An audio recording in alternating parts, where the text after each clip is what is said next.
salamat po. Ngayon naman, let's move on to Dolly Ann Carvajal from The Inquirer. Hello. For Jerome and Krisha, ano mas mahirap pagpakilit or manakot ng audience?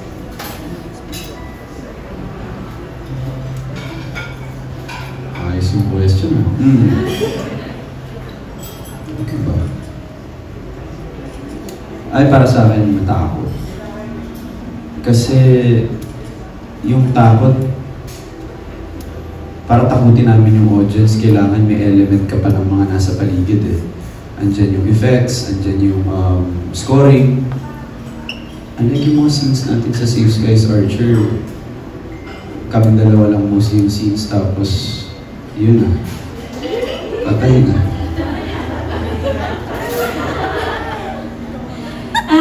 Mas madali po ito kasi, hindi naman namin talaga may magpakilig.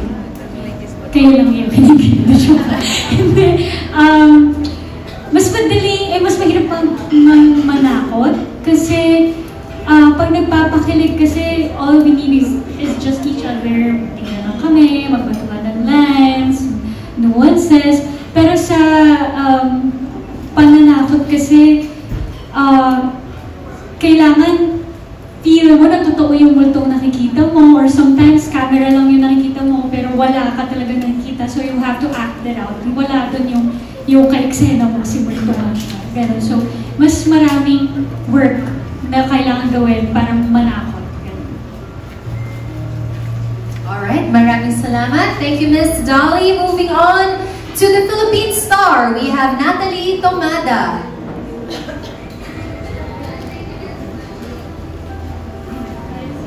My question is for Derek. What can you say kung ano yung difference ng series na to? What will make this different from other horror series in terms of storytelling, mga characters? So, this one, kagaya po ng mga nagawa ko in the past, ito medyo grounded din siya sa paniniwalang Pinoy. Kasi tayong mga Pilipino naniniwala tayo na pag pupunta tayo sa mga lugar, minsan o madalas may na-attract tayong hindi natin nakikita at nasasama natin hanggang sa pag-uwi natin. So yun yung in-explore namin dito sa Sembre. Yung kaibahan po dito, nag-add po kami ng syempre nag-add tayo ng romance, and it's a barkada movie. So kung titingnan po natin yung ratio niya, nasa 70 yung pananakot, 30 kilig and all other emotions na po yun. So, yun po yung gusto natin ipakita dito sa Sembre para actually it's our way din para pasalamatan yung mga fans ng Viva One sa patuloy na pagsuporta sa amin simula sa Dolly Ann Espana, Safe Skies Archer. So, ito parang medyo fan service din namin ito para sa kanila. So, malaking tulong yung kilig para ma-retain natin yung ating audience. At the same time, gusto po namin makahikayat ng more audience sa Viva One na marami na sila mapapanood sa Viva One. May road killers, kung gusto nila ng medyo intense action or thrilling na series. May kilig for Dolly Ann Espana, SSA. Then may horror na rin. So soon, mas marami pa tayong mapapanood sa platform na Viva One. So yung tamang genre nito, horror, romance. Yes po. Thank you. Okay. Thank you so much, Miss Natalie. Ngayon naman po from Freebie Manila, we have Jimpy Anarcon right here in front. Hello po, good morning. Ay, good afternoon. For Krisha and Jerome, sorry, isa lang kasi, no? Okay. And then, ano yun? Parang sad na sila magtanong. Sorry parang po. mas naging straight Okay lang. And then, baka meron kayong masishare na behind the scene kwento na nangyari sa inyo in particular habang sinushoot yung Sembre na mas, kumbaga nagpa-develop ng kung ano mang meron sa inyo, friendship or anong relationship, gano'n. Hindi ako makakapagsalita. Last kasi na press con, na-overshare ako eh. Napagalitan tuloy ako. So, ETS moment lang na. ETS moment? Ano bang mga BTS moment natin?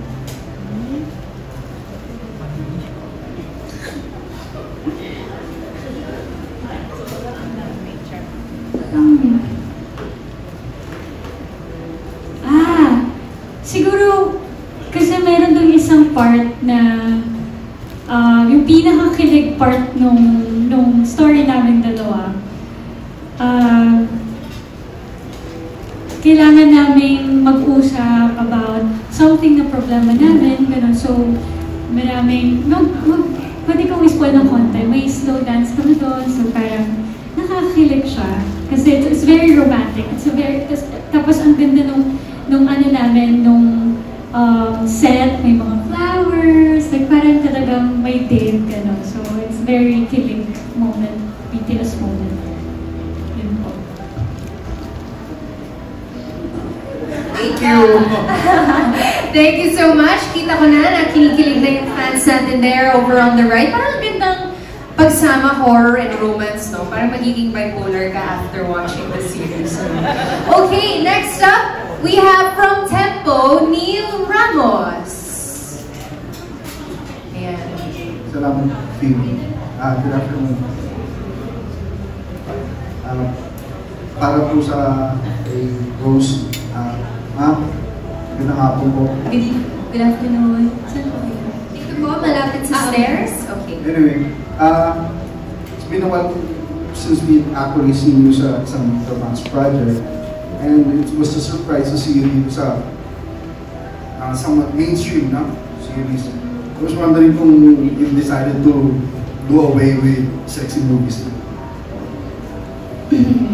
Sabi ko na nga ba matatanong tuloy. Well, opo, I think 1 year na yung last project ko with Viva Max. Actually, hindi ko naman siya kino-close talaga, pero parang gusto ko kasi mag-explore pa sa iba naman, especially na genre. So, hindi ko siya totally kino-close kasi part pa din yun ng acting eh, and ang dami ko rin natutunan habang nandun ako kasi they allow us to explore yung mga characters na binibigay nila sa amin. Kaya sobrang malaking bagay po talaga yung nung panahon na nandoon ako. Pero of course, ito, sobrang saya ko dahil this year, yun nga napayagan ako ng Viva na gumawa ng project outside, which is na sobrahan naman kasi I think in 2 months, nakatatlong project ako, which is yung Lumuhod Ka sa Lupa, Break, and yung QC Alabang. So sobrang thankful po ako, pero hindi ko naman sinasabi na hindi pa. I'm sure siguro right project lang siguro yung inaantay ko. So, yeah po. Thank you for asking. Thank you, Rose. Antayin na lang namin.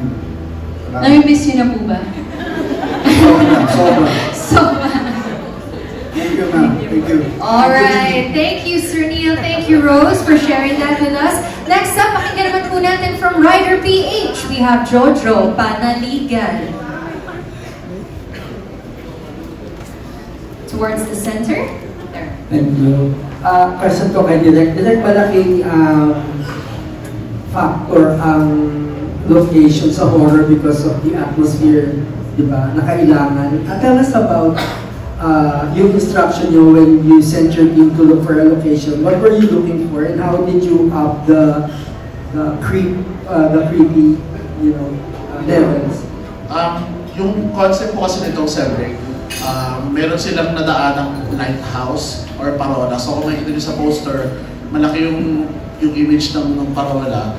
Kasi doon sila nag 3 AM challenge, magpabarkada. At dahil doon, meron na nga silang mga na-attract na souls. So yung pinaharap po talaga na parola, yung nakakatakot na may character na po siya.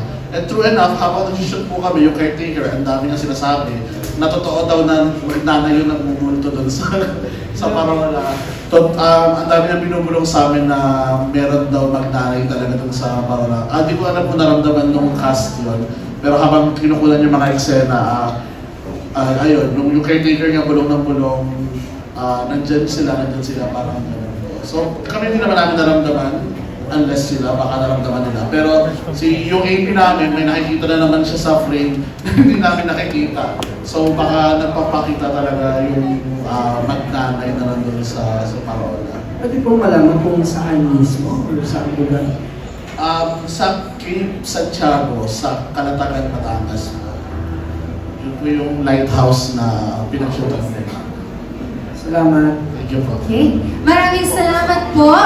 Okay, so dito sa Sembreak, yung parola represents the horror. May nagawa ako dati, romance naman pag parola. No? So iba-iba talaga ang take. Ano? Okay.